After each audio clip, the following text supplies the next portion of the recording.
The Louie Network is powered by MusicHead University. MusicHeads, classes in session. Turn me up. Enroll on YouTube now. Link is in the description. Who else could it be but me, your man, Louie T? Welcome to the Command Post Live. You know what it is. Post up. Take command. Of course, I'm your Commander-in-Chief, Louie T. Thank you for joining me. Sorry for the tardiness. I was locked into this Knicks-Celtics game. Thrilling stuff. This is why I love playoff basketball. Game going to overtime. So I'll kind of have one eye on the game and also talking to you. But with that said, lots of Commanders news to get to. A quick little update. We will go over the UDFAs in great detail on Wednesday night here on the Louie T Network. We will do that live. We will go through all 10 of the guys that they brought in here as UDFAs, break them down, talk about the strengths, weaknesses, and what they bring to the table and what their chances are of making this roster. I will also talk about the money spent because I think that is also important on each of these guys. The more money you spend, the more intrigued you are by said player, and the more you were willing to pay means you wanted him that badly. In certain instances, there wasn't as much competition for the player, so you didn't have to pay them as much. In other situations, more teams were interested, means the price goes up, or you were willing to set the price at a point where you knew that client would say yes, or that player would say yes, and you wouldn't have to go into a bidding war. That said, I wanted to start the night off by actually taking a look at the UDFA list because I had given you an erroneous list the first time. The first list, I think, only had like maybe 6 players on it or so. So this is the list that I should have given you the last time from Hogs Haven, and it also outlines the guys that are also coming to the rookie minicamp, which will be later on this week. Thursday is when the players come into town, but the camp itself really takes place the 9th through the 11th, but it's the 8th through the 11th for the rookie minis, which will be really exciting. See those guys in there for the first time, et cetera, et cetera. So here's the list in case you haven't had a chance to check it out. It's 10 players long, and the significance there, remember, I had been charting all year long. I had been charting how many players the Commanders had signed, right?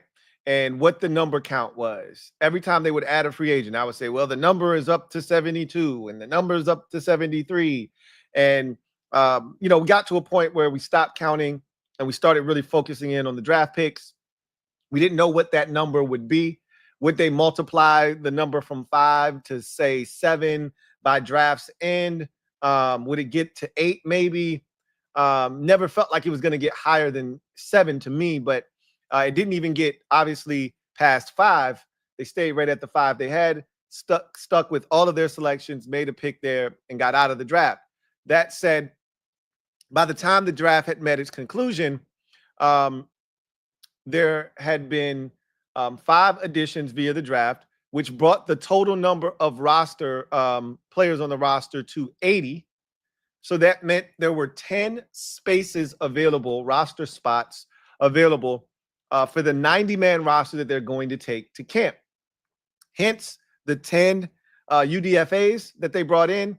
Now, the only significance to this, the only reason why I even bring this up and why it's important that we talk about that is because, like we saw with the kicker position, now that you're officially at 90, you can't just keep adding guys like we could earlier in the offseason when you just had the space and the capacity to do so. Now, with every move, there requires a subsequent move to make space for said player, i.e. the kicking situation. In order to bring Matt Gay on, they had to remove, because some teams have multiple kickers that they'll be taking to camp. And so we could have been one of those teams that could have said, hey, we're going to go to camp with 2 kickers, right? But we don't have the roster space currently because we signed 10 UDFAs in addition to the 80 guys, the veterans, we'll call it 80 veterans plus the 5 draft picks. that we signed, we had 80 total players plus the UDFAs make it 90. We're at full capacity. We don't have any roster spots available. So when they brought in Matt Gay, they had to make a subsequent move to make the space for him, which they swapped out the kickers for one another, moving Zane Gonzalez from the roster and adding Matt Gay. So keep in mind that we're now at a point where if they're going to make a move, like for instance, let's say that one of these guys that they have at the rookie mini that's just got an invite, they're super impressed with. And they're like, hey, we'd like to take a further look at this guy. They would have to then move on from someone on the roster, whether that's a UDFA or one of the veterans that they signed in the offseason or someone that was already here that, they may not have as much confidence in. I really can't see them doing that at this point, which is why it's hard for me to see any of those guys that are in camp invites getting the nod unless they were to cut one of these UDFA guys that they just brought on to make space for them. And that's plausible too. Also, injuries you need to take that into consideration as well. If somebody goes down, one of these camp invite guys could easily get the phone call or a nod, right? So just something to think about. But going through the list quickly, Fintrell Cypress is a defensive back from Florida State. So he'll be getting an opportunity at the rookie minis as a UDFA. He will be coming to camp as of now with the Commanders as a part of their 90-man roster to start training camp. Tim McKay is a very heralded offensive lineman. It reminds me of Mason Brooks last year when I wanted to say, was it last year or 2 years ago when they signed Mason Brooks, gave him a bunch of money. And we were like, man, that's pretty significant. I think they really like Tim McKay as an interior offensive lineman that can play all three spots inside, which we've talked about not necessarily loving having Michael Dieter here as a backup center. A lot of people, Rico included, feel like that backup center is going to be the offensive lineman we signed from the Steelers in free agency. Oh, can't miss that. So we'll see. Nate Herbig, we'll see if he, ends up being also like the first guy off the bench. And does Michael Dieter even make the roster this year? He made it last year. Do they even have him on the roster this year? So we'll see. All right, last 15 seconds of this game. I'm sorry, y'all. Are they going to foul? They're going to give him a chance to get the three off.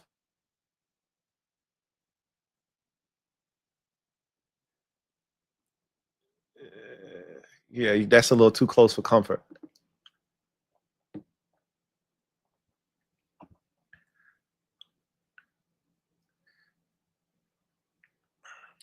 Celtics got to know they were going to try to foul them too. And you got to give yourself a chance to get an offensive board and a putback. So, I mean, he's not in his motion. That's not a shooting foul. He fouling him right there. I don't know if he meant to do it. But that's a foul right there.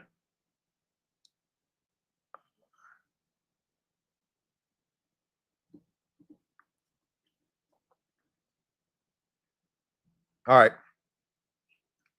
So Tim McKay is a really intriguing guy because I think when it's all said and done, and I'm still sorting through all of these guys and what was spent, but I think he's the guy they spent the most money on of all their UDFAs, which tells you how much they valued getting Tim McKay to their, not only their rookie mini camp, but getting him to the 90-man roster to training camp and allowing him to compete in that environment.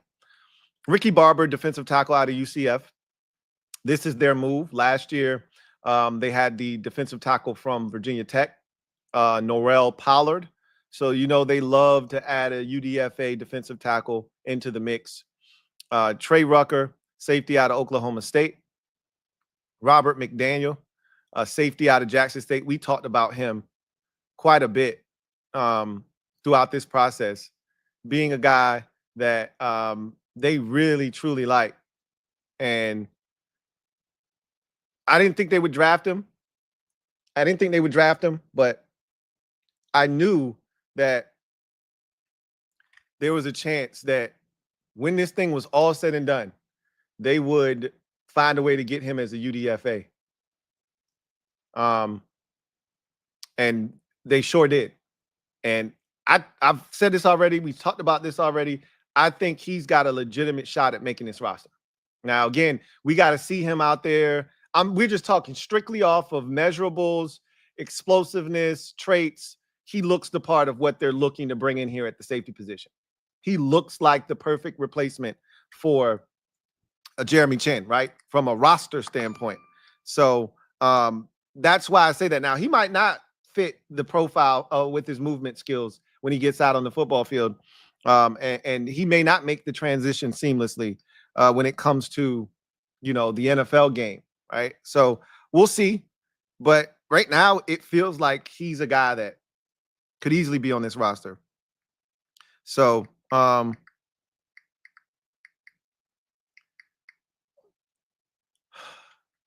Carlin Vigors is another guy that's very intriguing that they had a top, I think, was it a top 30? A top 30 visit, I believe, with him. So he's another guy that it felt like McDaniel, they had the workout with, private workout. Vigors, they had the top 30 visit with. So these are guys that they were very intrigued by. So I'm not shocked that they were able to get them here to be UDFAs. Colin Skeel is a quarterback from Virginia Tech. He just got a camp invite. So as you can see, anyone with the asterisk next to their name just got a camp invite. Wow, just took it from him. Yikes. Okay. Hell of a comeback by the Knickerbockers. They still game one on the road. But Vigors is a tall, athletic corner from Louisiana Monroe, 6'2", 200 pounds. So he's intriguing, to say the least. Colin Skeel, like I said, camp invite. Anybody with the asterisk next to the name is simply a mini camp invite. They're not actually on the roster. Jacoby Jones, wide receiver out of UCF, going to get an opportunity here in camp as a UDFA.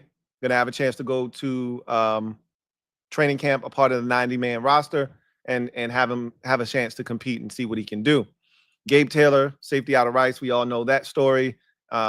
He's getting a camp invite. Tough uphill battle for him.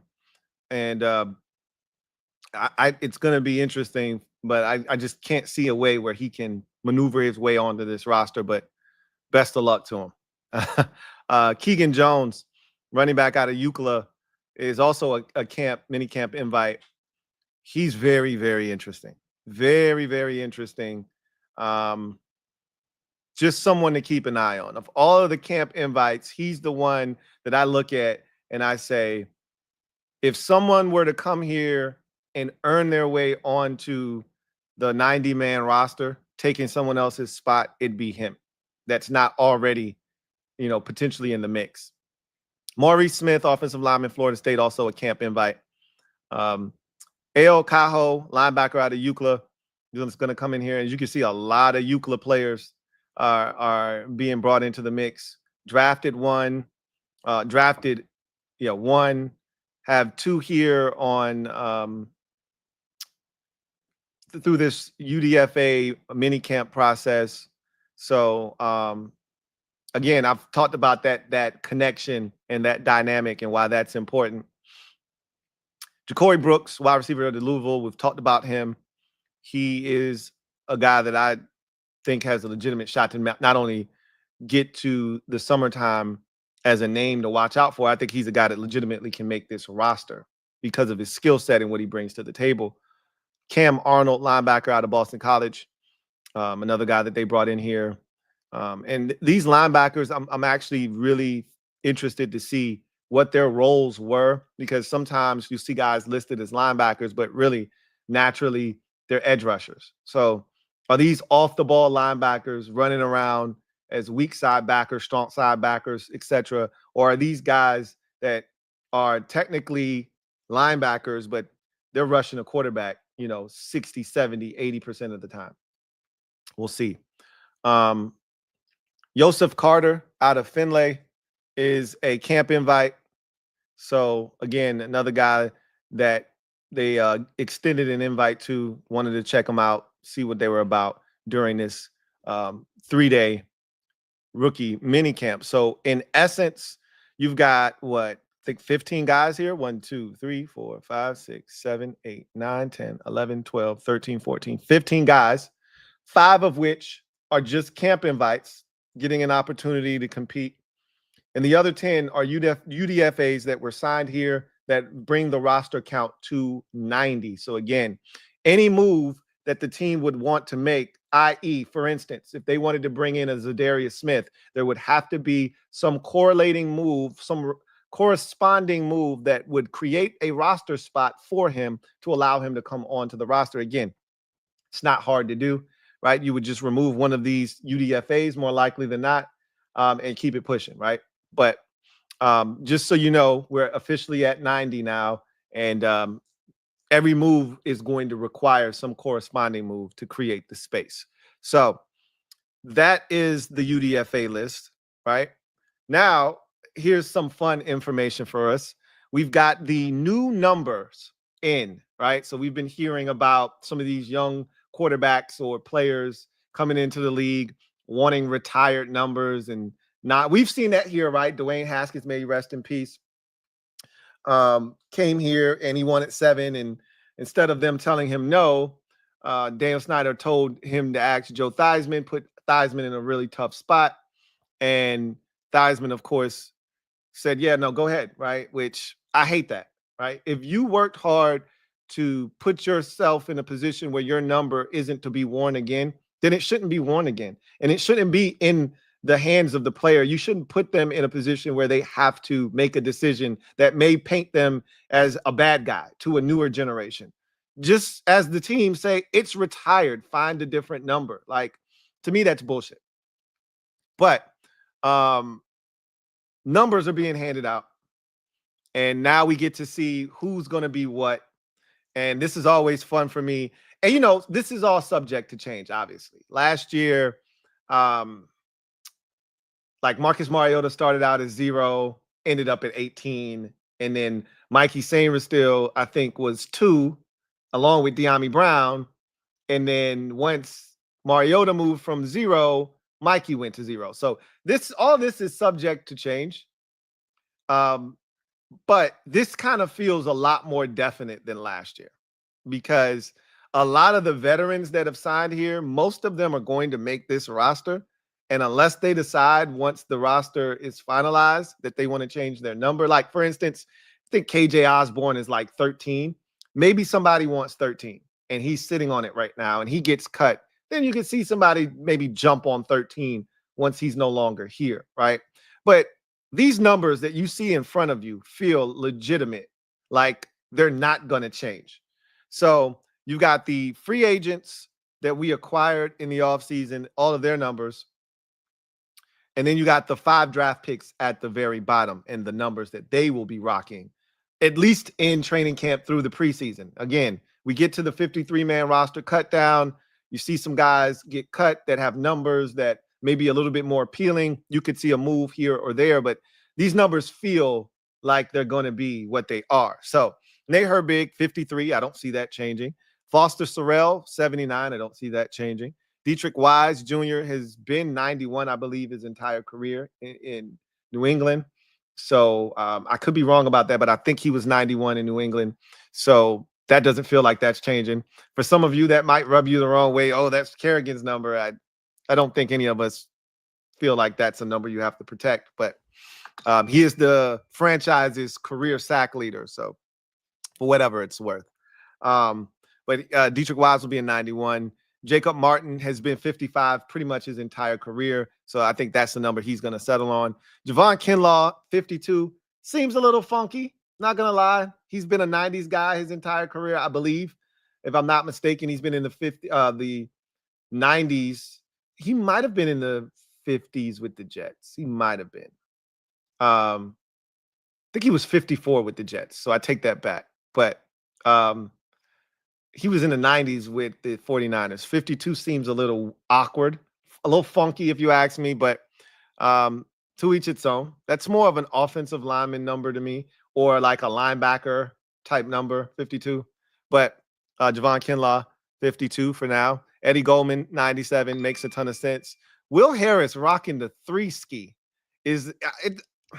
I'm not gonna lie, I'm looking at him kind of sideways, like, bro, you got to come up off that. Like, you ain't like that to be getting the number 3. But then again, who am I to say what he is or what he isn't? And he got here first, right? And he's not getting cut, so it's not like he's gonna just relinquish 3. He got a chance to choose the number he wanted before anybody really got here. He's gonna be the number 3. I wanted that to be. I think we all were like Trey Amos, with his first name being Trey. Obviously, we know that's not a real first name, but that's his nickname. We just thought the number 3 would have been dope on him, but Will Harris claimed it first. Jonathan Jones has been 31 his entire career in New England, so that makes a ton of sense. Michael Gallup, 12. That's an interesting choice.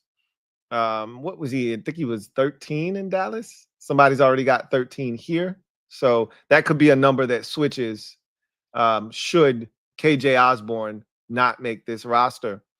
Josh Johnson, 14. I mean, that man's been on so many NFL rosters at this point that he just doesn't care. I don't think he cares, right? What was he when he was here last time? Was he 8? Did he get the Kirk 8 when he was here last time? I feel like he took the 8 over when he was here the last time. But somebody's got that already, obviously. But would have been dope if he would have went back to 8. And then Matt Gay is 16. He's going to be on this roster, barring some type of injury or something of that sort. He'll be on this roster. So I don't know. He may want to change his number. He's been, I think, his entire career, if I'm not mistaken, he's been in single digits. So he may want to switch if a single digit number comes available, or he might just stick with 16. Kickers usually aren't too particular with their numbers. So that's that. But you get to the draft picks.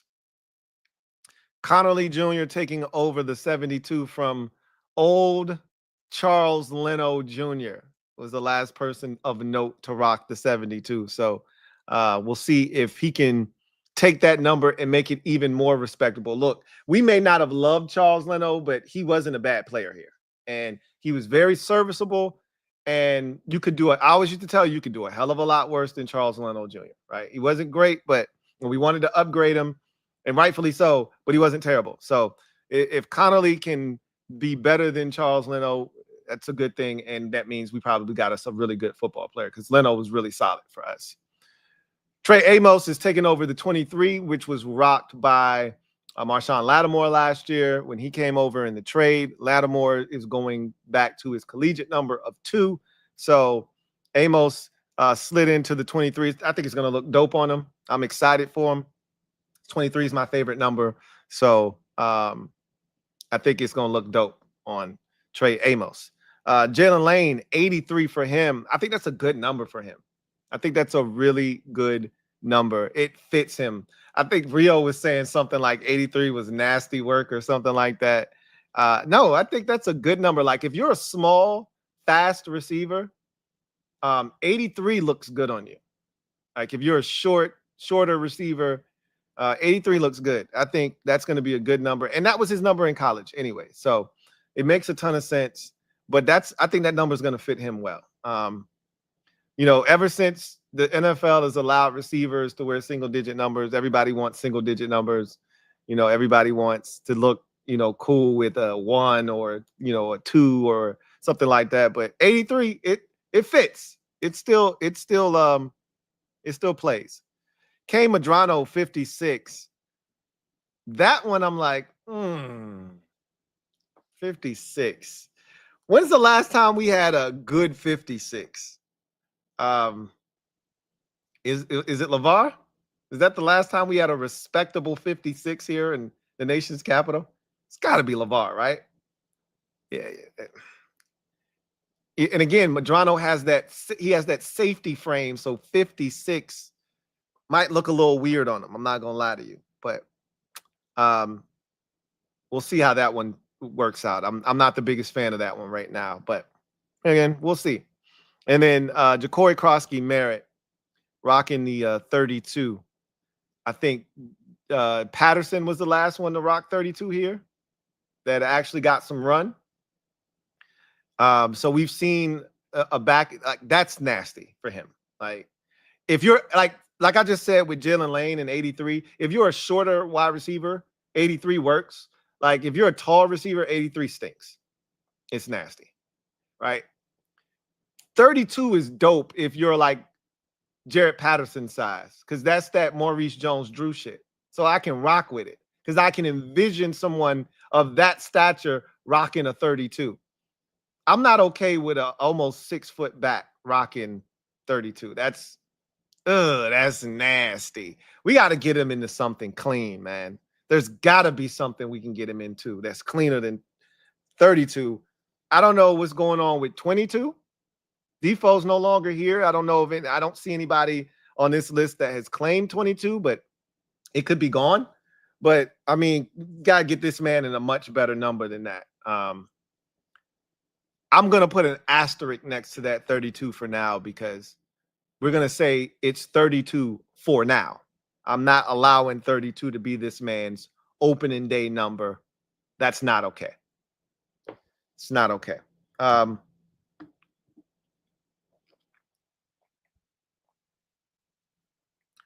Did y'all really just say Perry Riley when I said who was the last good player, the last real one to wear 56? Did y'all really just invoke the name of Perry Riley Jr. on this here show?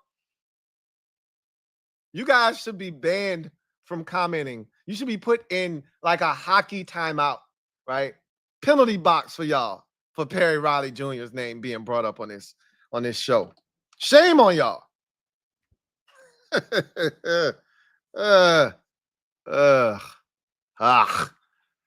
So that is the number discussion.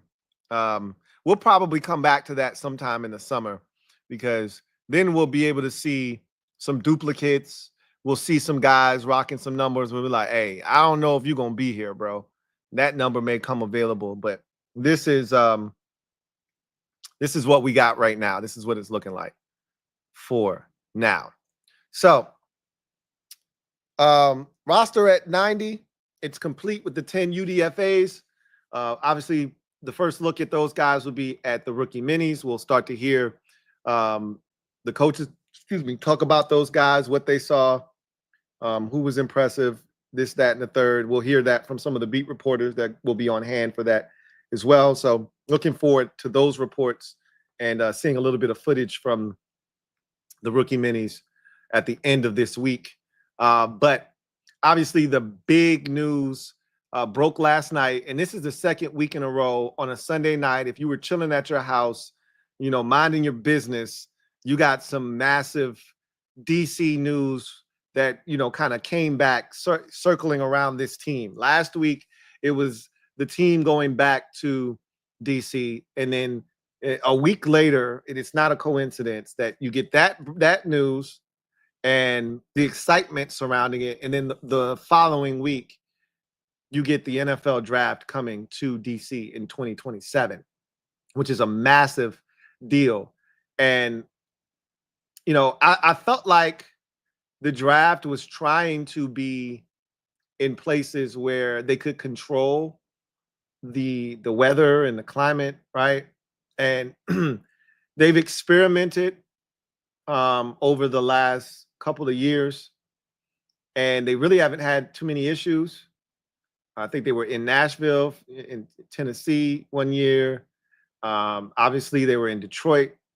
That's the biggest turnout that they've had right now at 775,000. Green Bay was pretty lit. That was dope. That was outside, and there were no issues weather-wise, and you're hoping the same thing will happen for DC. But I talked about this last week. I said, guys, gals, everyone out there, everything is happening so fast.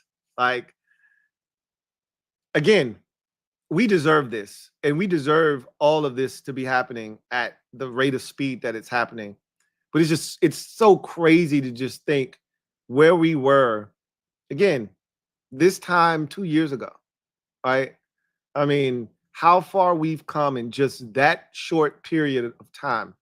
I mean, and hell, think about where we were this time last year. I mean, it's night and day difference. You go back 2 years and we're still the Dan Snyder, Commanders. You go back last year this time and everything's new. You just got your new GM. You just got your new coach.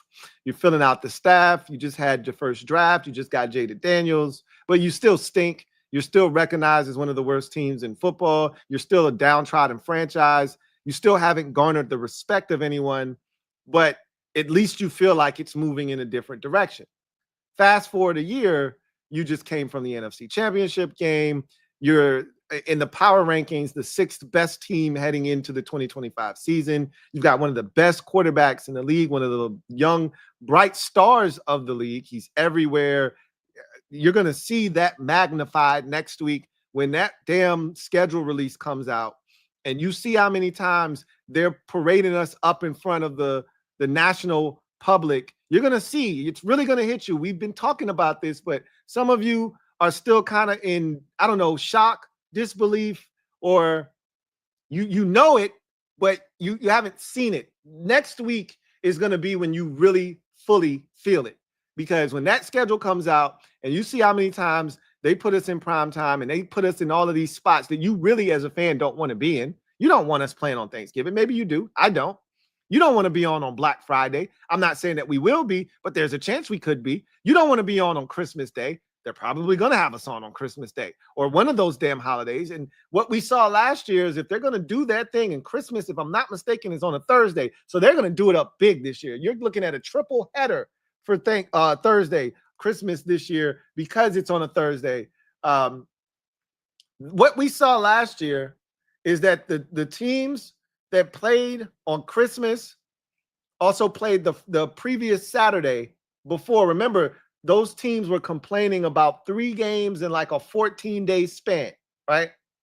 So it was like Saturday, Thursday, and then like the next Saturday or something like that. It was something funky where those teams played, 3 games in a very short amount of time. It was the Texans, the Ravens, the Steelers, and the Chiefs. And they just played against one another so that they could all be in that little, so no one would have a competitive advantage. They all had to go through it. We might be one of those teams this year. Like, understand that being in that spotlight comes with great responsibility, and it's taxing on your team's body, because you get into a regimen as a player of playing on Sunday and having that, full 6 days to kind of get your body back to where it needs to be before putting it through hell again on a Sunday. Well, that shit's over. That Sunday at 1:00, you might get 5 or 6 of those this year. That's it. Most of these games are going to be in prime time or 4:25 Eastern Standard Time. We do play we play the AFC West. So that right there tells you 2 games will be in a different time zone, whether those end up being prime timers or they just end up being 4:00 games on a Sunday, but it's not going to be at 1:00.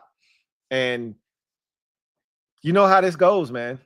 When the league identifies you as one of them ones, you get put out there. So you think about where we are now and where we were a year ago. It, like I said, a whole 180-degree change. And Josh Harris just keeps stacking up the dubs, from getting this team back to DC at the RFK site where it belongs, to now getting the city a draft and what that's going to mean for the economy around here, what that's going to do for future events coming here. If that thing is successful, and they're talking about 1 million people coming out for a draft over that 3-day span of Thursday, Friday, and Saturday. If that takes place, it'll set a record, and it will set off a chain of events that will probably get this team a Super Bowl here sooner rather than later. I think because we all were thinking, oh, if they'll have a draft here, it's going to be once they get the new stadium. It'll be somewhere around the new stadium. But we all know that like downtown DC, where that stadium is going to be, it can't hold all those people. Like you got to take that elsewhere, which is why they took it down there by the National Mall, and up through Pennsylvania Avenue and all of that, because you can't have all that foot traffic down there. But what is going to be amazing to see is the turnout. We've seen people flood, DC and the Capitol and the National Mall and all of that for different events. The first thing that came to my mind was the I Have a Dream speech by Dr. Martin Luther King Jr. and just how many people were in attendance there. And it was just crazy to see that, even in black and white, in some of the rare color footage that you see of that. It was just amazing to see that many people. And remember, that was before you had all of these ways and means to get things out to the masses and the public. There was no internet there. People, telephones at that time were probably the biggest way to communicate, right? Like calling people on the phone, and television and the radio were your 3 biggest forms of communication. And to get that many people, to organize that many people in one spot was incredible. The Million Man March comes to mind. Rio had brought that one up, and it was just incredible to see that many people out there again. And this could be that, right? This could be that kind of event, man. I'm excited. I think most people are excited as well. It's hard to get me out of my house. I think that one's going to get me out of my house, man. I'm going to be honest with you. That one might get me to leave my confines of my home and my dwelling to be a part of that environment. And what I was thinking is we haven't seen anything like that as a fan base, anything like that here, even remotely close to what we have a chance to see, God spare life, in 2027 when the draft comes to DC. But what if we win a Super Bowl before then? Then we would have already had the experience of that, because I can tell you right now, if we hoist the Lombardi, we flooding the streets. It'll be unlike anything you've ever seen around here. And maybe that draft part, the draft coming here, is a precursor to us winning the Super Bowl and how to engage in those types of environments. Because, like I said, nothing has come here of that magnitude since Daniel Snyder has owned this team, right?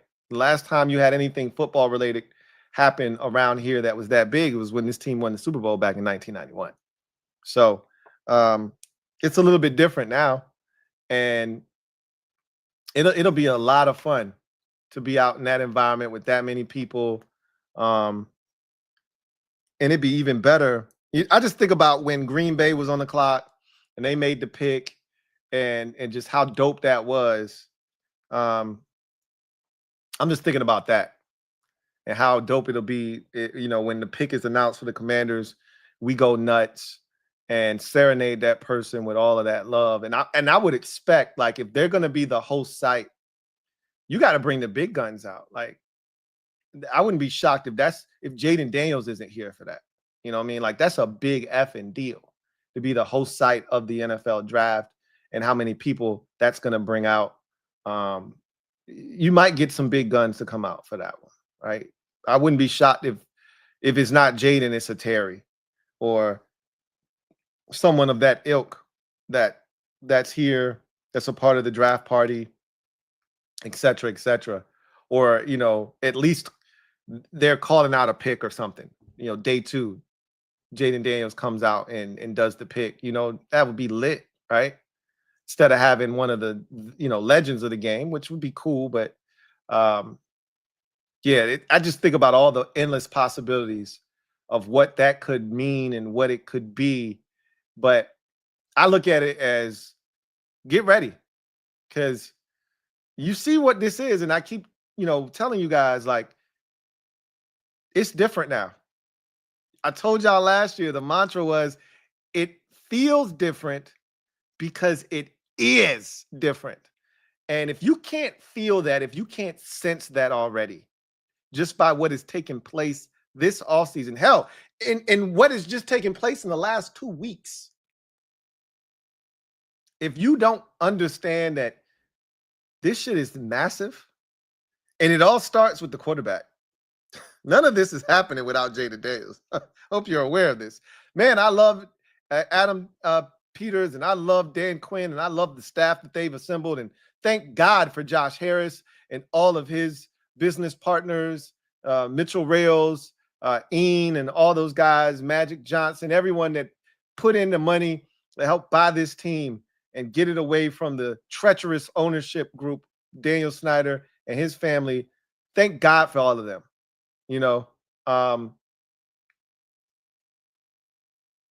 But this is about Jaden Daniels. Who are we kidding? If Sam Howell was still here as our quarterback, we would have won 5 games last year, and none of this shit is happening. Not any of this shit is going down the way that it's going down right now. So don't confuse, this organization turning around and being in a much better spot. Don't confuse that with, oh man, Josh Harris and Adam Peters, as if they're the chief figures in all of this. No, they're huge, but make no mistake about it, Jaden Daniels is the reason that all of it. I told y'all the Jaden Daniels effect. Okay, that's what this is. So this shit is amazing. God, this feels good. I can't lie. This feels great.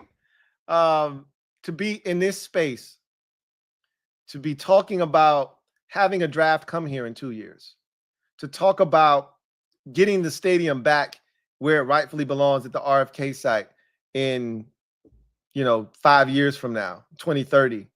And, obviously there's still some hurdles there that have to be cleared. And, we're not in the clear just yet. We're not home free, but it feels like they're going to punch that thing in the end zone this summer.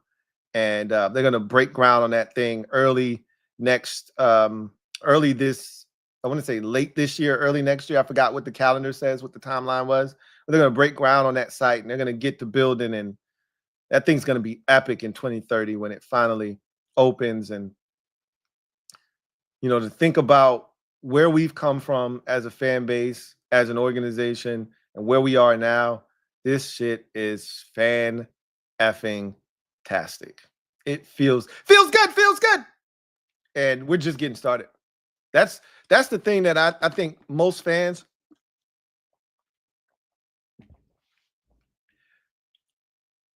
have, it's hard for them to wrap their brains around, because last year almost didn't feel real. Most fans were waiting for the other shoe to drop. When that 3-game losing streak hit, a lot of fans were like, yep, there it is. I told you. This shit ain't real.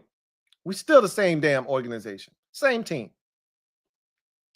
And they proved every time you thought, here we go again, same shit, different toilet.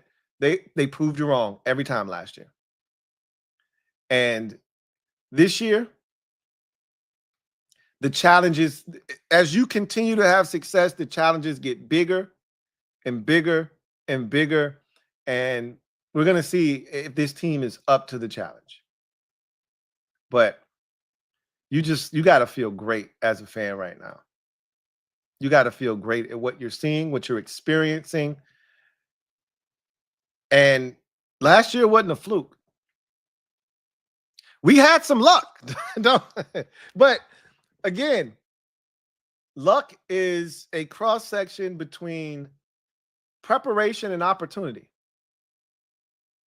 We were prepared to take advantage of opportunities, and that's how we got lucky. Some of the luck didn't go in our favor, right? We missed an extra point after an 86-yard touchdown that would have tied the game. Like, that wasn't lucky. Not for us, at least.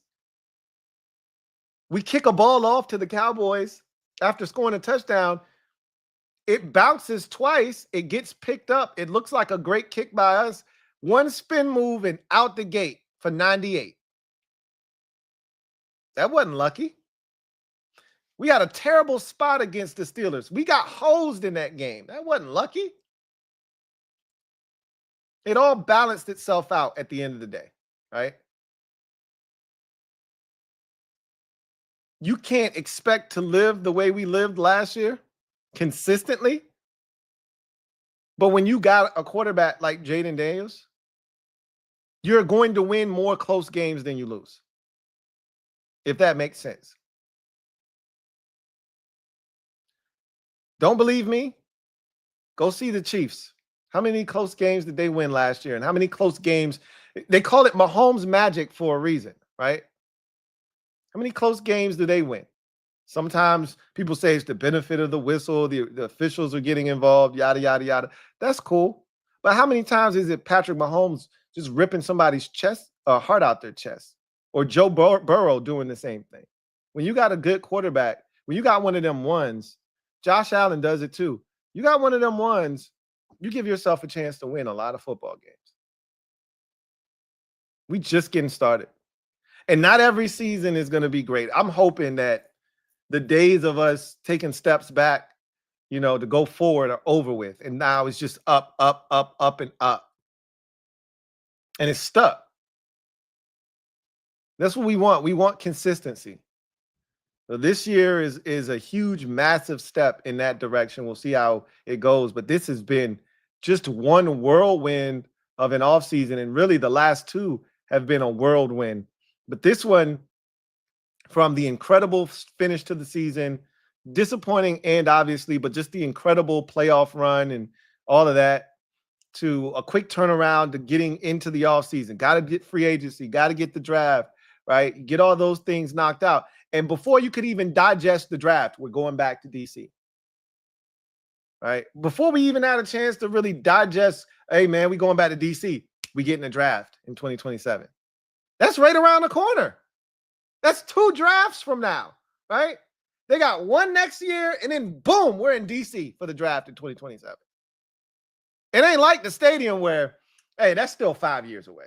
You know, you could kind of put that back to the back of your memory bank and like, I'll store that one away and I'll unlock that when I need it in about 3 or 4 years, right? The draft in 2027 is literally 2 drafts away. It's crazy. So it's exciting. It's exciting, and it's just the tip of the iceberg. I'm telling you, next week, when that schedule release happens, I think for the rest of you who haven't really acknowledged that this shit is different and the Jaden Daniels effect is real and it ain't no going back.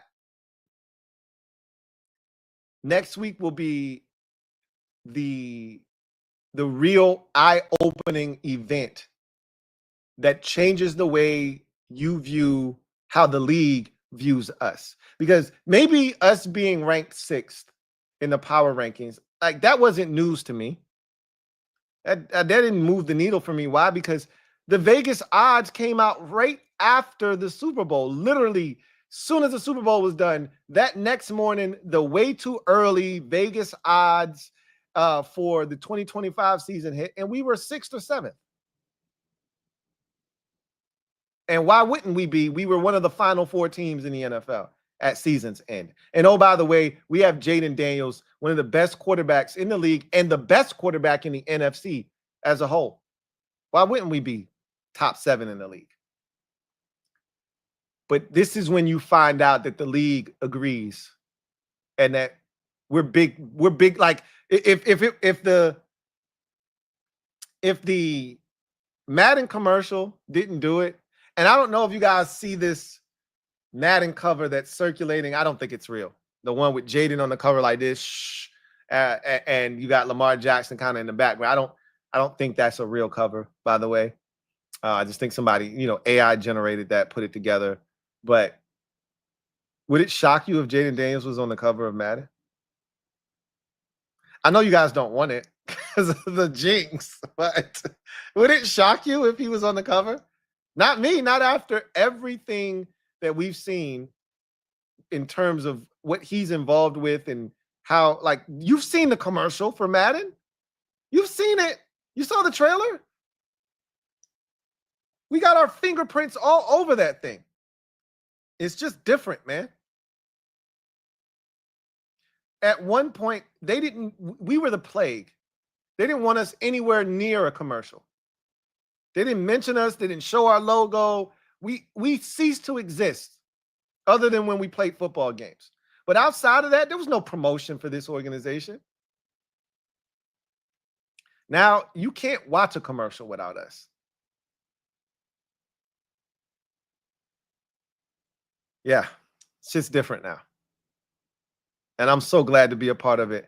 And I'm so happy for the fans that's all they've ever known is losing. Like, at least I'm old enough to know, like, what a semblance of winning looks like. And then, obviously people older than myself, they saw the glory years.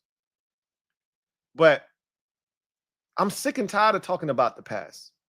That's why last year was so much fun. Because now, even if for some reason this year isn't as good, we don't got to go back to 2012 as you're drowning in your sorrows. You just talk about last year and how much fun that was, right? Remember our guy, Fat American? All he wanted to talk about was 05 because that's all he knew. Like 05, 07, and 12 for most of you, that's all you knew.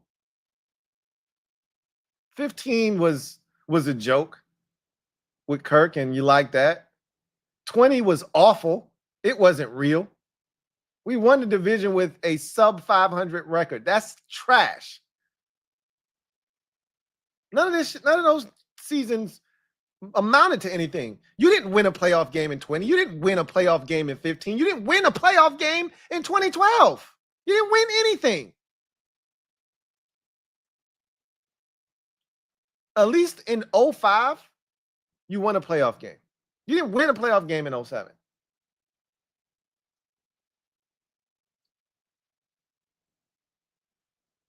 We went to the NFC Championship game last year. And for the fans that just had never seen anything remotely close to that, I'm so happy for those fans.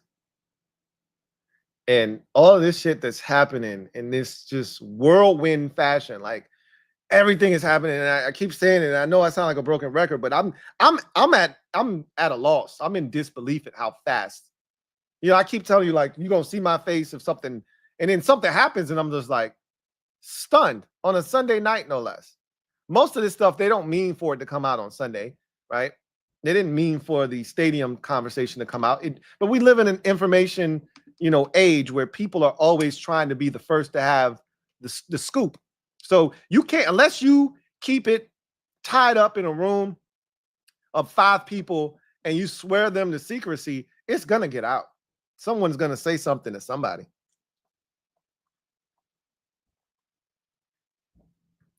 But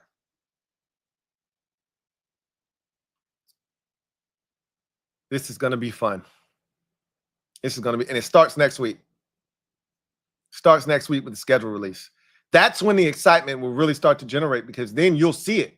You'll see, damn, we on primetime here, short week here. And, it's all fine and dandy for us as fans. We ain't the ones that play on on a Sunday, and then, you know, the next week you play on a Thursday, and then the following week, you know what I mean, they got you playing on another Thursday, or the following week you're playing on Sunday night. You know what I mean? So you get a little break on a Thursday or whatnot, but then they got you playing on a Monday night the following week. Then it's a short turnaround because you got a Sunday game, right? Like that's going to be our existence. You're going to have at least 3 Monday night games this year, at least, unless they get crazy and put us on Sunday night twice. Then it might be 2 Sundays, 2 Mondays, and a Thursday.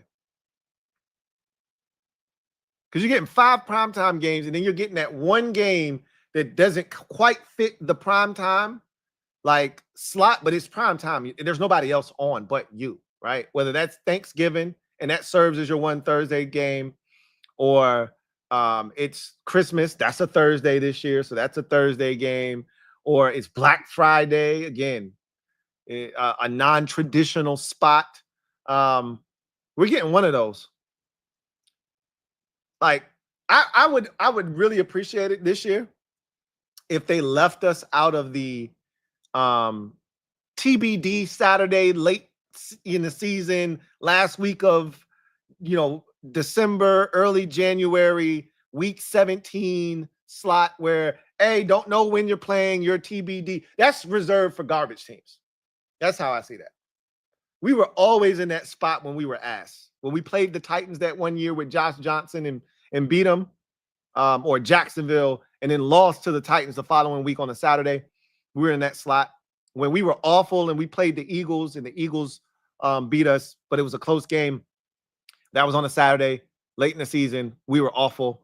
Like, I think it's reserved for like a throwaway game.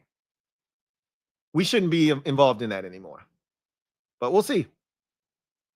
Bottom line is, when that schedule comes out and you see it and the reality hits, then you're going to get really excited, because now you can look at the schedule and say, damn, we got the Chiefs in week 2. Then you turn around and you got the Chargers in week 3. Then you got the Eagles in week 4. Then you got the Cowboys in week 5. Then you got the Bears in week 6. Like, you're going to be able to actually internalize and be like, yo, that stretch is crazy, right? They did the late season bye shit to us again. It ain't as late as it's been the last 3 years, but it's still week 12. Nobody gets a week 12 bye because it's usually Thanksgiving. But it's still week 11, right? It's still late as hell. We'll see.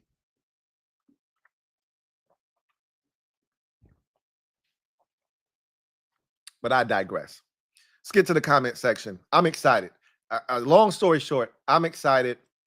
Draft coming to DC in 2027. Never would have thought it was going to come that quickly. Literally a week ago, this time, we were listening to questions being fielded about, would the stadium coming back to the RFK site open up opportunities for DC to be more involved in conversations like the draft, like the Super Bowl? And Roger Goodell said, we're not here to talk about that today, but yes, the answer is yes. Well, damn, a week later, here's the draft. Handed up on a silver platter. Josh Harris just keeps getting wins after win. Jaden Daniels writing W on the lens of the camera. That's Josh Harris every week, it feels like, this offseason. Another win, right? W on the camera again, right? Another W on the camera, right? It just feels like it's just over and over and over again.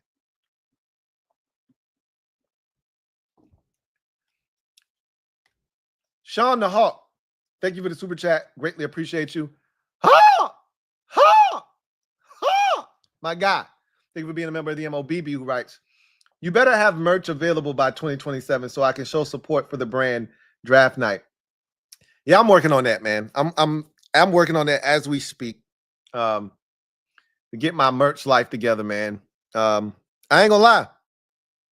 New Howell Order took me out, man. I put a lot of energy and a lot of time, a lot of investments. Time, energy, resources, you name it. And that went belly up.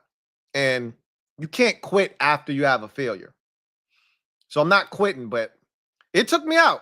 I ain't gonna front. And I had to take a step back and reassess, like, how do I want to approach this? So I'm working on some stuff. I'm cooking up some crack. Don't you worry. But I just got to be careful. Got to be a lot more careful. I wasted the good surprise on him, right? Should have saved it for Jaden Daniels, but how was I supposed to know that the real savior of this franchise was coming just a year later? How was I supposed to know?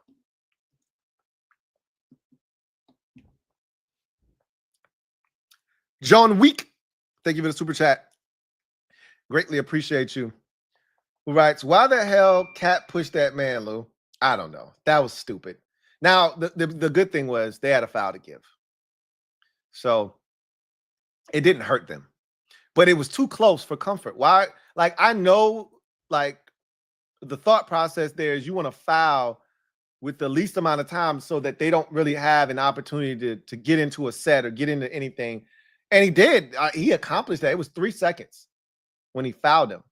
So they really didn't get a good, look. They had that inbounds play, and then it ultimately turned into a steal. And that's all because if it was 5 seconds left, you don't have to throw that type of pass. You could have gotten the ball out to the top and then got into a little ISO, step back, Tatum 3, because that's what he's going to do. He's so predictable. Like at the end of regulation, I told my wife, I said, Tatum's shooting a step back 3 here. It's so predictable. But Cat got to be smarter than that. But I've always said Cat's not a very high basketball IQ guy. There's certain players where they're just not smart basketball players. Cat is one of them. He's not a very smart basketball player. He's very talented and skilled. He's not very smart. Sean the Hawk. Thank you for doubling up. Double up. Thank you for doubling up. Who writes, Ja'Cory Brooks is an upgrade over Gallup. Potentially. And he's younger too. So we'll see.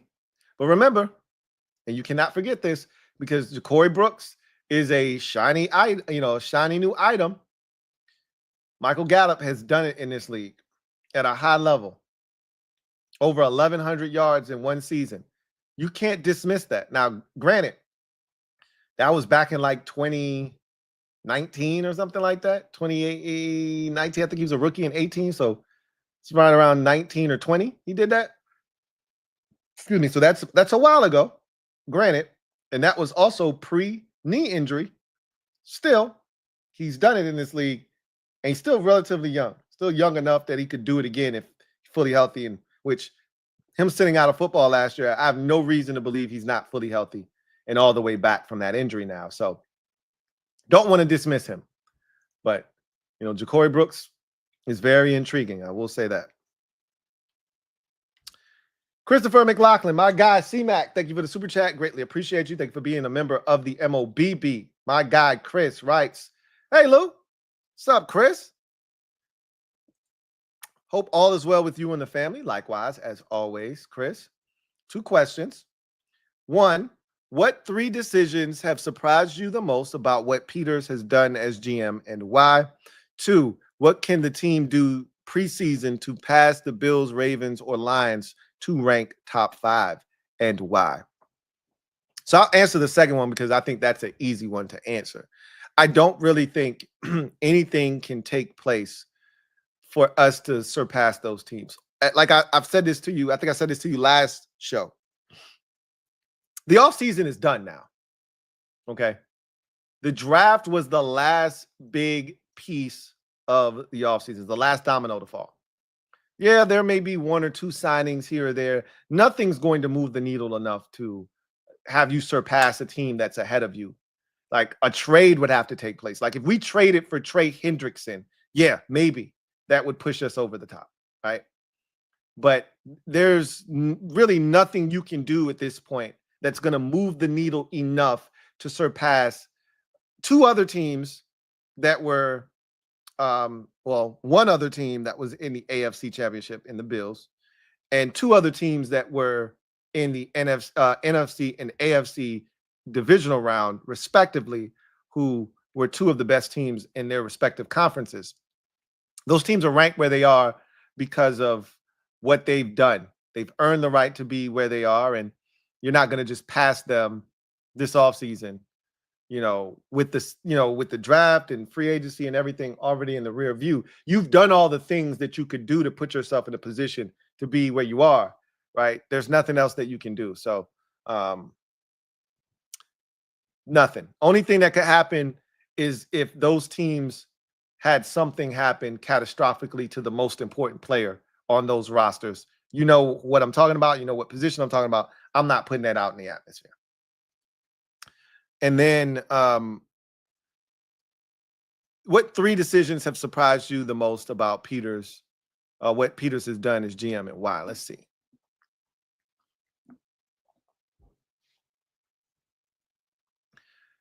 The Debo trade wasn't a surprise. I think most of us saw that one coming. I actually did a video probably 3 weeks, maybe 2 weeks before that trade commenced. And I said either Debo Samuel or Luther Burden III will be on this roster this year. It ended up being Debo. Like, that one wasn't hard. But what was surprising was the trade for Laramie Tunsil.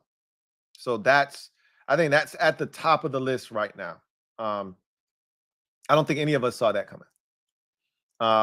Came out of left field. Nobody was reporting it. We knew they wanted to upgrade the offensive line, but we didn't know if they were going to do anything. We weren't sure that they were going to do anything but run it back. Right? We weren't sure that anything was going to take place. And then you have that massive move take place, and it kind of reshaped the entire offseason. It reshaped the entire offseason. I think number 2 is the trading for Marshawn Lattimore. Again, none of us saw that coming. We kept talking about edge rusher, and we were looking at all these other positions. And, some of us were looking at corner. Some of us had brought up like J.C. Horn and guys like that. But we didn't see Marshawn Lattimore as the trade, that was taking place. And to take it a step further, we weren't sure that Adam Peters was going to be willing to go almost all in, which that move was a sign that the team had overachieved and we were ahead of schedule. And he felt like, I need to do something to show them that it's not that much different than a Major League Baseball team and an NBA team at the trade deadline. Like, those two sports are really fascinating at their trade deadlines, because if you're a baseball team and your general manager believes in what you're doing, you're either buyers or you're sellers at the trade deadline in Major League Baseball.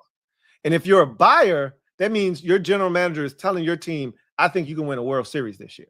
That gives you an abundance of confidence. I remember when the Braves won the World Series back in 2023. Was it 23 or 22? 2022. I remember when we won the World Series. And it was all the moves made at the trade deadline that absolutely put us over the top that year. We don't win the World Series without all of the moves that were made, right? But conversely, if you are giving away players, then that tells the team, oh, we're done. They don't believe in us. They don't think we're good enough. And it's almost like you're going into the tank at that point. Same thing in the NBA. Like, if you think your team has a shot, you better go get somebody at the trade deadline. That's what happened. The Cavs looked at their roster and they said, we think we can win a championship this year. So they went out and got Hunter. That's a hell of a move. And they didn't really give up shit to do that. Like, that's the kind of move you make when you think you've got a shot. Him doing that and trading for Marshawn Lattimore, that screamed, I think we can win the Super Bowl this year. It was a ballsy move. It didn't work last year, but maybe it'll benefit us moving forward, right? And then number 3 for me is yet another trade, because one thing Adam Peters has done is he has been very, very aggressive since coming in here. And I don't think any of us saw Jahan Dotson getting traded. I know I personally was shocked. And then to see where he went was even more shocking because at the time, we didn't have a lot of receivers. Like, it was still Terry and Jahan, and we were like, well, maybe Cliff will come in here and unlock Jahan finally, and yada. Like, those are the conversations we were having. And they identified fairly early in training camp, nah, he ain't it. He doesn't fit what we're doing. He doesn't stand for what we stand for at the receiver position. He got to go. And always be careful and beware of when a team in the division is comfortable trading you a player. Assets are one thing, right? Assets are one thing. If I'm willing to do business with you on a trade for draft capital, that's one thing, because what you do with the picks, what I do with the picks, nobody knows how that's going to turn out. I just need the opportunity, right? But if I'm trading you a player in the division that I know I'm going to have to see twice a year, and I don't have any reservations about it, I'm okay with doing that. We've seen it enough to know that usually that team is telling you, without telling you, hey, this guy's ass, and we just fleeced you. We got him. Yeah, Jahan got a ring. Good for him. Hey, and I already told y'all, he's done nothing to me. I have no animosity towards Jahan Dotson. None whatsoever. He got a Super Bowl ring. Good for him. But they didn't pick up his fifth-year option. They did not pick up his fifth. We got him. We got him. We got that one. Didn't see that trade coming. None of us did. That was a shock. And at the time, we were like, why are you giving the Eagles a good player like Jahan Dotson? They already got enough stuff. And they said, pipe down, young fella. We know what we're doing here. Trust us. They hit us with the Donovan McNabb, Andy Reid shit. We got him. Just like they had gotten us so many times in the past, we got him. It's a new day here. I know y'all saw the video of Howie Roseman trying to move up. And Adam Peters said, hey, bro, doing business with a team in the division, there's an in-division tax. And Howie Roseman was like, man, shit. Hung up the phone. I was like, nah. And I said, we had this conversation. Remember, I told y'all the video I put out for Josh Connolly. The title said, and nobody else reported this, I told y'all because I connected the dots. When Adam Peters came to the podium after the first round and he said there were opportunities to move back and not very far, who did you think he was talking about? I didn't have a source. I hadn't seen that video. I drew an inference. I said the Commanders turned down an opportunity to trade with the Eagles to select Josh Connolly Jr. That was the title of the video. And then what comes out a week later? A video of Howie Roseman calling our general manager and trying to go up 3 spots from 32 to 29. And our guy was like, I'm willing to do it, but it's going to cost you. It's an in-division tax. Because Howie was trying, that same 5th round pick he gave to Ken, he probably was offering us the same bullshit. Hey, I'll give you a 5th round pick. Hell no, that ain't enough for us to potentially miss out on the guy that we got as the highest player rated on our board right now. If we going to do that, you got to give me something juicy, bro. I need a 3rd round pick up off you. You willing to give me that? We ain't got no 3rd round pick right now. You willing to give me that? I'll move back. He was like, nah, I ain't. Not for 3 spots. I ain't giving you no damn 3rd. Okay, then. Hang the damn phone up. I love it. I love it.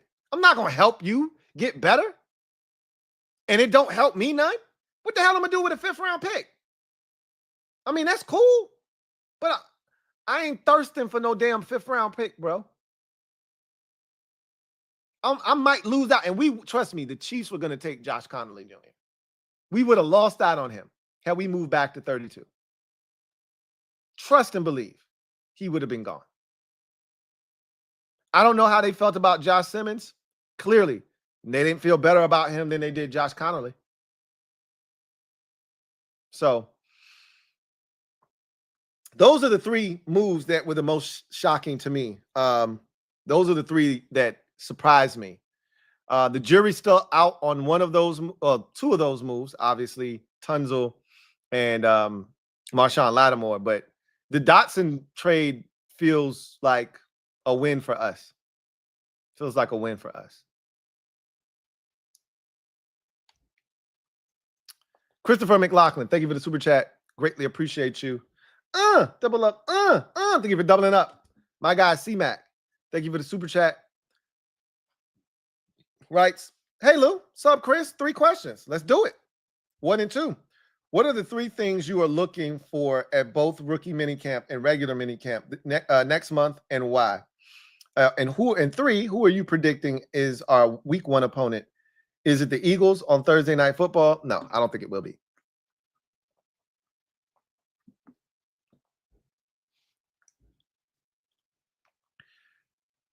I could see them thinking about running it. If that game between us and the Eagles was close, I could see them running it back. It wasn't close. So I don't see them running that one back. I could see them running back Eagles-Rams week 1, Thursday Night Football, because the Rams gave them a run for their money in the playoffs. We're the only team to do so. So I could see that being, I don't know if the Eagles play the Rams at home or not. I feel like they would play them at home this year because the regular season game was in LA. So it would make sense if the regular season game this year would be in Philly, but that doesn't mean a damn thing. I mean, if I'm not mistaken, we've played the Bears now 2 years in a row at home, right? They put the 40 spot on our heads in the black unis 2 years ago on a Thursday night. And then last year was Sunday. We had the black unis on again, returned to the scene of the crime with the same, gear on, because we never scared. And this time got an epic result.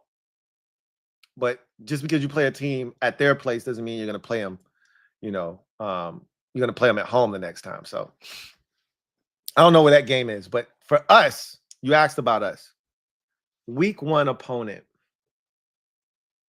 I don't think we're going overseas or that Brazil game or anything like that. So I don't think that's us.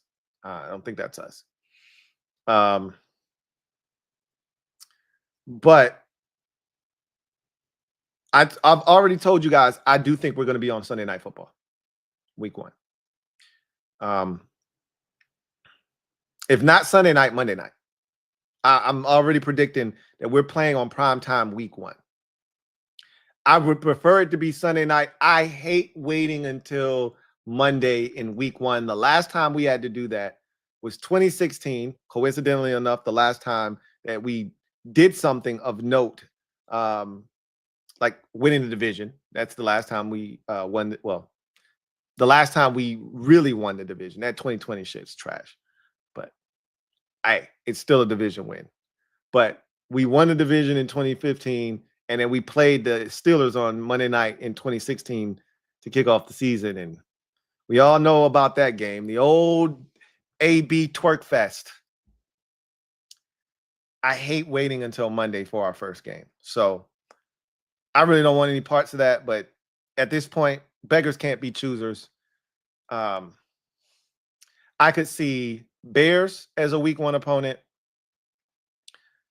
I could see the Broncos as a week 1 opponent.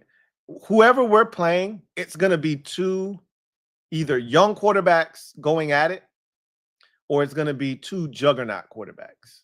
They're not going to put us against like the Vikings, for instance. Like, that's not your week 1 opponent. Even though we play that division this year. Do we play that division this year? Yeah, we play that division this year. We play the NFC West next year. We played the South last year, play the North this year. They're not going to give us the Vikings week 1. Unless we're playing on Sunday afternoon, then you could get the Vikings week 1. But this feels like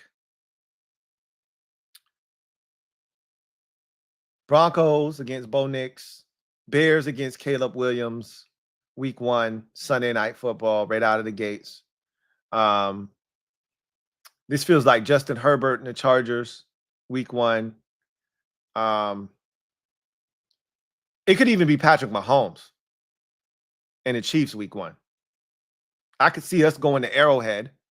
Like, let me just look up the home and away schedule.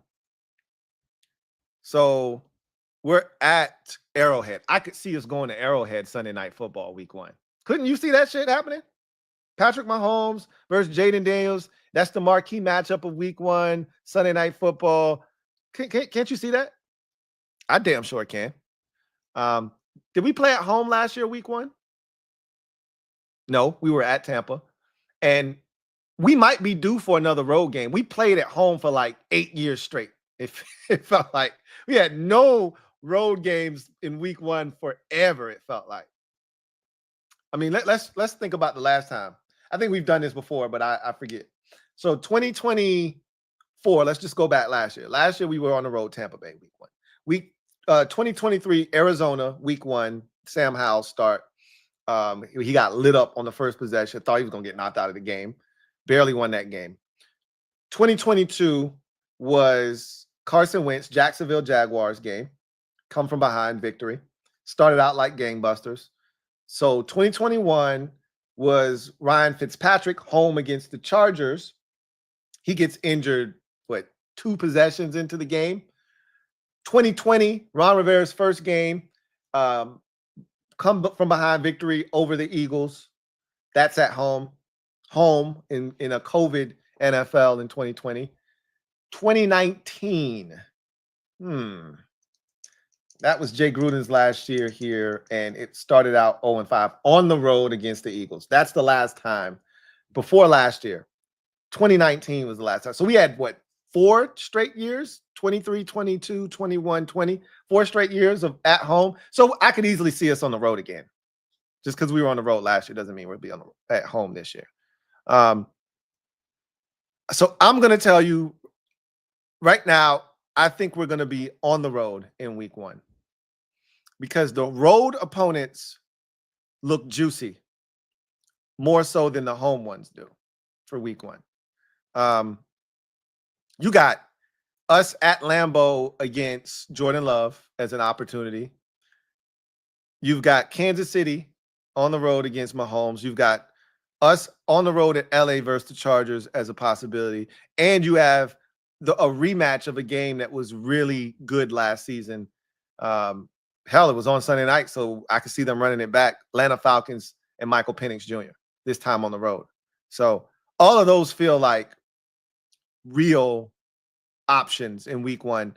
Now, if we were to be at home, Bo Nix makes a ton of sense, and Caleb Williams. Those are the only 2 games I could see us playing in Week 1 at home on Sunday night.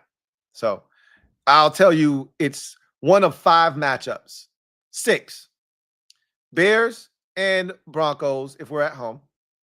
You could easily get a rematch of the NFC divisional round, but that was a blowout.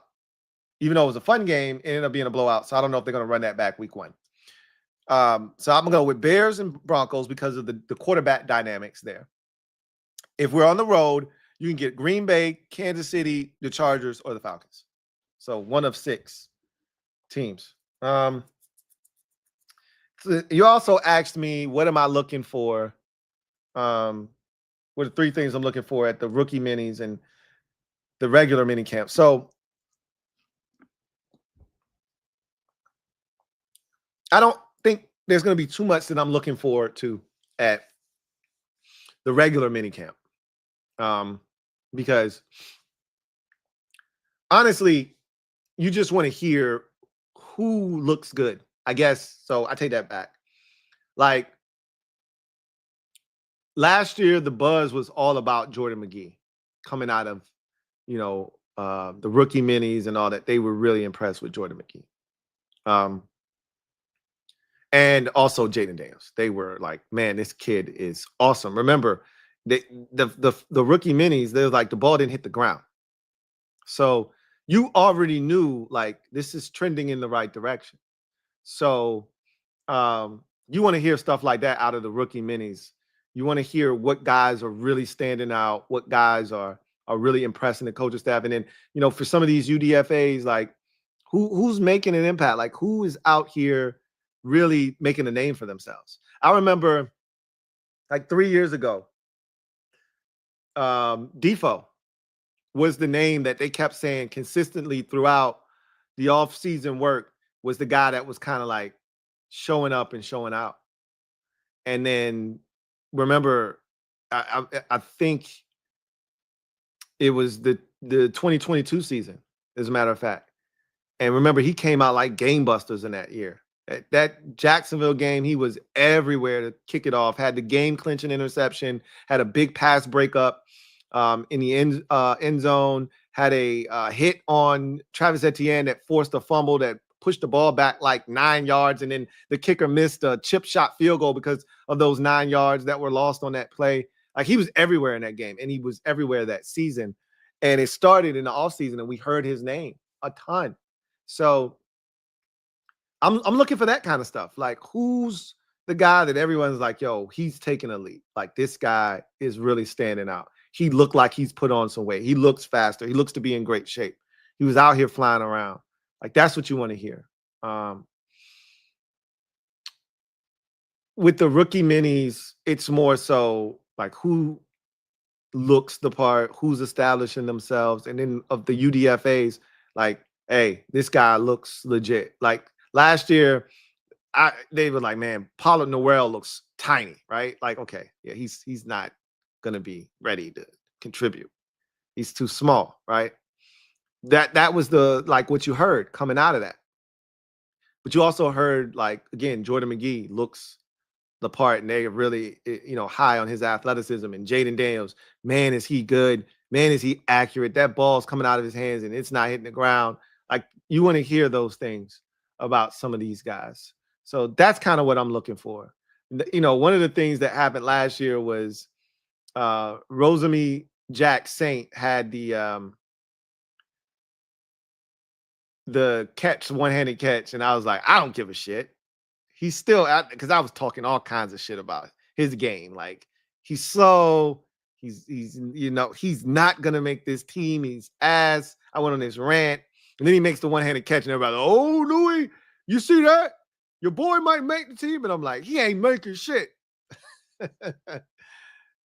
You got to be careful with that kind of stuff too, right? Don't get sucked into, you know, a viral play, this, that, or the third.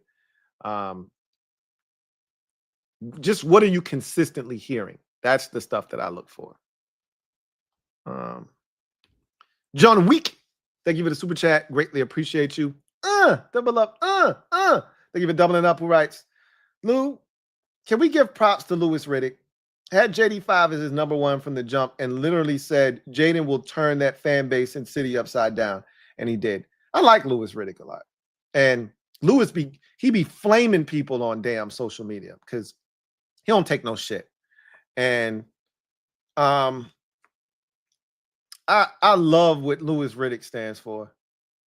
He gets it. And, you know, being a former player, being around this, he understands, you know, how this stuff works.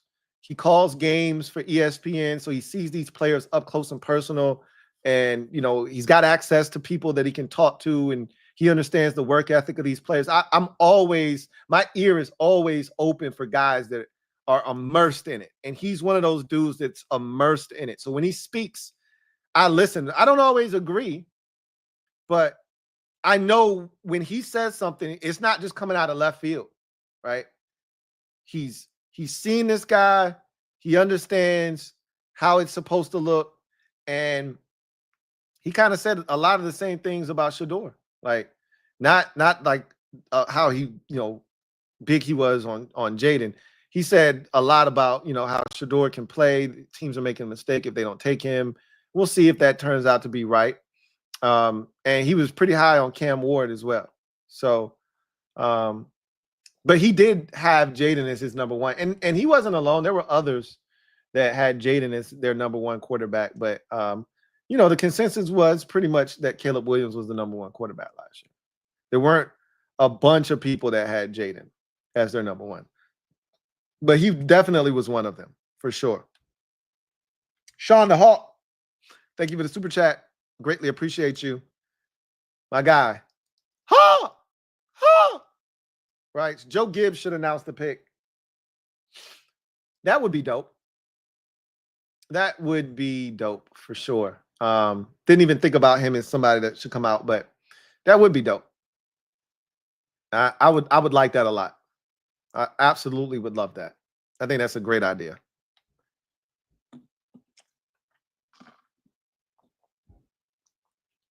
D-Boy Trucker 78, stand up. You are the newest member of the MOBB mob. You know what to do. Show D-Boy Trucker 78 some love. Welcome him with open arms. Show him how we do it over here as a part of the MOBB. Welcome to the squad. Glad to have you, D-Boy Trucker 78. Nick Caps, thank you for the super chat. Greatly appreciate you. Thank you for being a member of the MOBB. My guy, Nick Kidaps. Right? Hit the like button. Thanks. Y'all heard the public service announcement from our guy, Nick.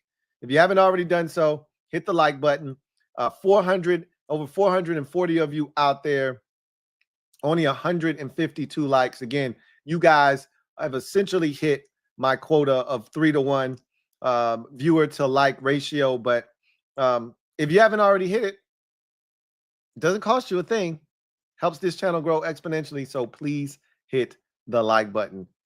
Greatly appreciate you. And thank you in advance. And thank you, Nick Caps, for the public service announcement. Navy Ramjet, my guy, Navy Ramjet. Thank you for the super chat. Greatly appreciate you. Thank you for being a member of the MOBB, who writes, blessings to you and the family, Lou. Likewise, Navy Ramjet. I went down a very dangerous path with episode 1 of The Lab. It hits its stride by season's end. Lou the GOAT. Oh no, you went back way too far. You went back way too far in the archives. You went down a very dangerous path, and sometimes you don't return from going back that far. Those were some dark days. Everybody's got to start somewhere. That's what I tell myself when somebody sends me a clip of the video and I got face paint on or some dumb shit, and I'm in a completely dark room with one light shining on me, and I'm just like cringing at looking at the shit. But everybody's got to start somewhere. Everybody's got to start somewhere. Definitely, I got way more comfortable as I kept doing it. As anybody does with anything that you do, you get more and more comfortable as you do it more and more, right? I appreciate you, Navy Ramjet. Darnell Kelly, thank you for the super chat. Greatly appreciate you. Thank you for being a member of the MOBB, my guy, DK. Right? Hopefully, the FAA got their stuff right by 27, because Tulsa to Reagan National seems really tasty. I got to have it. Yeah, look, man, you would hope that planes aren't falling out of the sky by then and they've gotten their shit together by the time 27 rolls around. I'd like to think we'd be there by then. You'd have everybody on the campaign trails by then. So shit should be cleaned up by then. You would think. I got to have it, he says. Can't think of a better way to celebrate my 50th than attending a stadium opener in 2030. Delicioso. That's going to be great. Everybody's going to be in the building for that one. That new I got to be in the building for that, because it's only one time you're going to be able to say they had the opening of the stadium. It's only one time you get to christen that thing. I got to be in attendance for that. God spare life. Got to bring my son with me. He's got to enjoy that. Might even make it a family affair. Who knows? But we'll see, what everything looks like. That's a while down the road. But if we're just talking in the short term, yeah, it feels like they'll have everything, cleaned up in the air. You would hope. By then. But anyway, I digress. That would be a dope way to celebrate your 50th, man. half a century, new stadium. Doesn't get much better than that unless we bring it home a Lombardi before then. Anyway, I digress. That's going to do it for me, your man Louie T, here on this installment of the Command Post Live. You know what it is. Post up. Take command. Again, the schedule looks something like this. Tomorrow night should be the Commander Kings. I'll have to confirm with them, but I think we're trending in that direction. Wednesday night, live here for the UDFA breakdown. Thursday night, we'll see what happens. I may reach out to the Super Friends, try to see if we can get something cooked up there. If not, I'll probably be back live either with a podcast episode or something else. So we'll talk again at some point Thursday, whether it's the Super Friends or it's just me, more likely than not, in some capacity, whether it's podcast or another command post or what may have you. So that's what the week kind of looks like. We'll see how everything is executed, but you're definitely going to see this face all up in your space very heavy in May because it's a lot going on. This is the last month where there's going to be real activity taking place. Thus, I'm going to hit it hard because after that, it's going to calm down quite a bit. So rev up the engine one final time in this off season and then simmer it down, calm before the storm. And then we hit it hard in July and we don't look back for the next 6 months. So shit. If you do it right, 7, but we'll see, right? Anyway, I digress. That's going to do it for me, your man Louie T. Until next time, you guys enjoy the rest of your evening. Enjoy the Caps play tomorrow.